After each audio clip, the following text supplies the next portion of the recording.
Welcome to toy-polloi. Hello and welcome to another video from toy-polloi, and today we're going to be taking a look at this vintage set of Gatchaman or Battle of the Planet Sofubi figures from South Korea. Now these were released in 1996 by a company called Seoul Chemical and are based on the Japanese anime cartoon Gatchaman, but for those of us in the English speaking world we would know this better as Battle of the Planets. Now you can see you get 5 Sofubi figures in this pack. The figures include, in the middle there we have number 1, which is Ken, then we have number 2 on the right, which is Joe, then we have number 3 at the bottom, which is Jun, then we have number 4 top left, which is Jin Pai, and then at the bottom in the left hand corner number 5 is Ryu.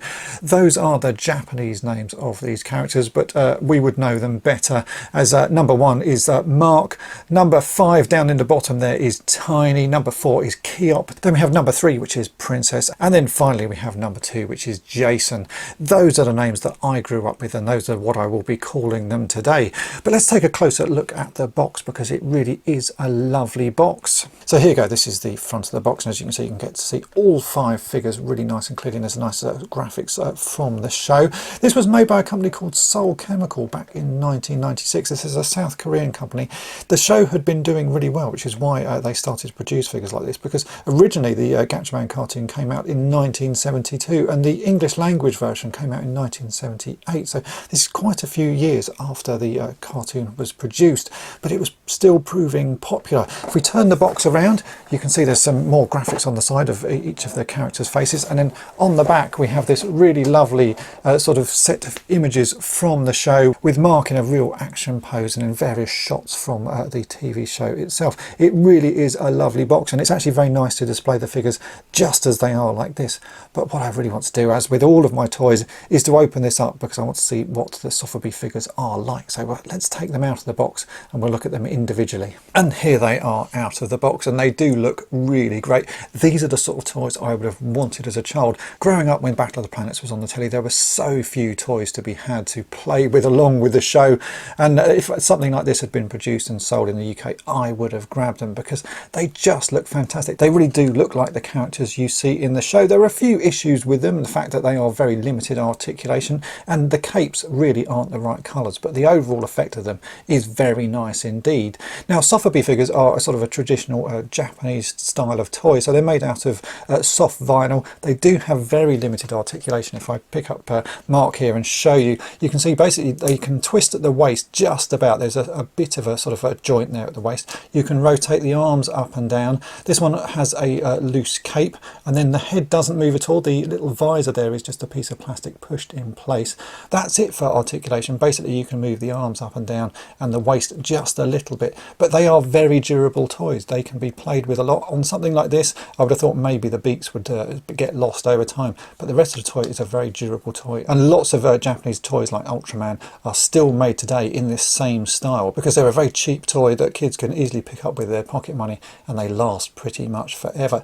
So if we look at Mark, you can see it's actually a really nice likeness. The head is very good. You can see it really does look like him. It's got the nice Gatchaman logo on the front and the big G on the belt there.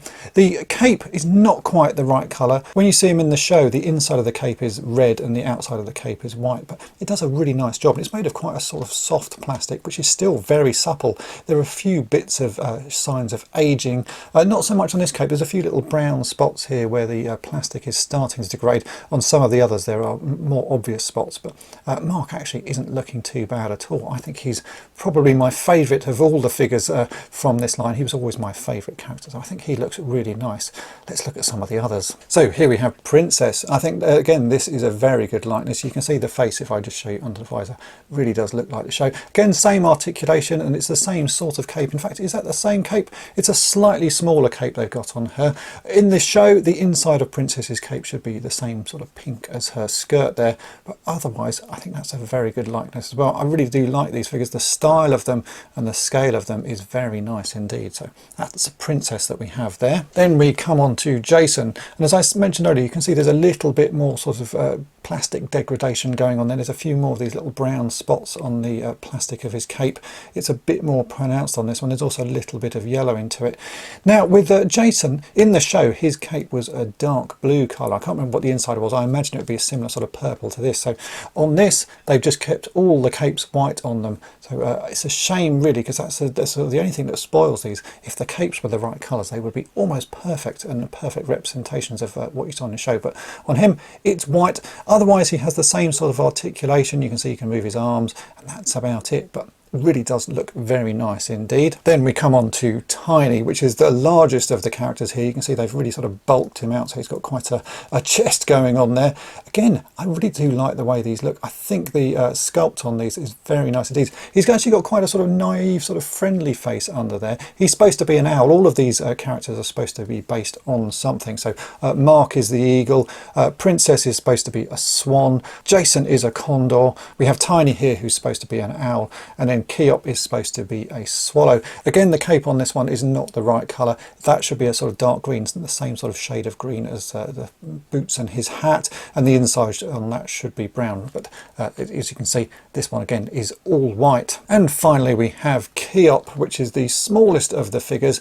Again, the sculpt is very nice, same articulation. The cape as you see it in the show should be a dark blue colour on this, but as I've shown before, these are all white. I think it's another very nice figure. The face is not quite as close to the cartoon as the others, but it's still very good.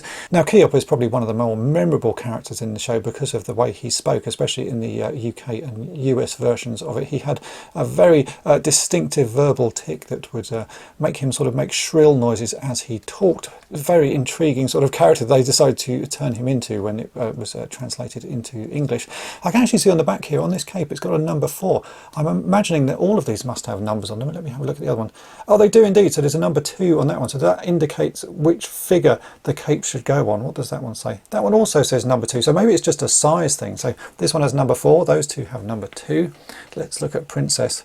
That is also a number 4, so maybe these capes are interchangeable. Oh yes, those are exactly the same size, so those both have a number 4 cape. Let's have a quick look at Tiny and see what that says on the back there. And that says number 5. So there's 3 different types of cape. We've got 2, 4 and 5. On the bottom of all of the feet of these figures there's a tiny little sticker that says Sonokong Toy Tatsunoko Production Company Limited. There is no text actually sort of printed onto the bottom of these feet, so if that sticker goes missing you wouldn't actually know what they were made, but that's the make of the company there. Now, toys related to Gatchaman and Battle of the Planets are not the easiest things to find, and certainly all of the toys that I've collected have taken me a very long time to add to my collection. And I do need to say a massive thank you to my good friend Uncle He-Man, who very kindly gifted this set to me. These sorts of things do come up for sale from time to time, but Gatchaman and Battle of the Planets toys are getting harder and harder to find. So if you wanted to find this set, I think you might be in for a little bit of a challenge. And as with all collecting, it's all about patience. Over time, you will find things. This set is going to be added to my sort of growing Gatchaman collection that I've been trying to put together over many years. It's a slow process collecting Gatchaman, but it's well worth doing. And if you remember the show from the sort of late 70s and early 80s, then you'll really want to get things like this because they are such an iconic design. If you've enjoyed this review, then make sure to hit the subscribe button and tap the bell to be notified each time I upload a new video. And thanks for watching. Thanks for watching toy-polloi. Subscribe for more great videos. You can also follow toy-polloi on Twitter, Facebook, and Instagram.